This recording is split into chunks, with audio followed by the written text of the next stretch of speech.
you're not driving the bus. What I mean by that is, as the online pastor or as somebody executing online vision at your church, you're not the one in charge ultimately. You're not setting the course. You're the one executing vision and coming up with vision from within under that vision, but you're ultimately not setting the destination. And I think this is a very important truth to come to terms to, because there is the vision you want and there's the vision that your leadership wants or your leader wants. And until you understand what they want, you can't get done what you want. You first have to prove that you're on board, that you're on the team. There's a famous book that I read almost 10 years ago. It was one of the first books I ever read when I stepped into a ministry role, Good to Great, because it was everybody was talking about it, by Jim Collins. One of the key concepts in that book is you get everybody on the bus, meaning your team, and then you determine where you go. And I think often we read that as individuals in a large organization and we think, wow, I build my team and then I set where we need to go. There's a kind of a realization that we need to come to terms on, is that we're getting on our leadership's bus and then the vision is set.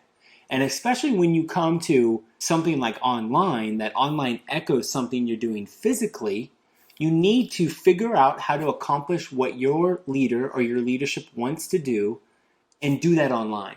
You cannot reinvent the wheel. No wheels on bus jokes here. You need to literally figure out how to get their wins. Now, I will say, if you do the hard work of figuring out where they want you to go and you get those wins, it will build you trust and credibility to establish your own vision within that vision, or maybe a new destination. But if you go too far off the reservation, you're going to get kicked off the bus. And I've seen too many people step into online pastor roles or communication roles or marketing roles and all sorts of things, and they just start doing their own thing, and then they work real hard to do everything, and then somebody checks in and goes, wait, what have you been doing? That's not what we want to do. Now, I understand online can be a frustrating role because there's all these things you want to do and you're being told no.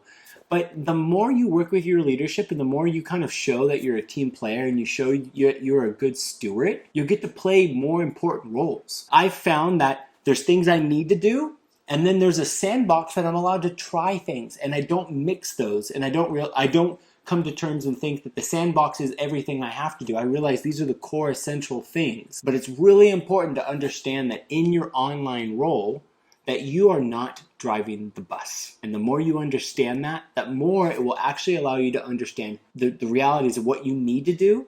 And once you figure that out, trust me, you might get your hands on the steering wheel for a bit.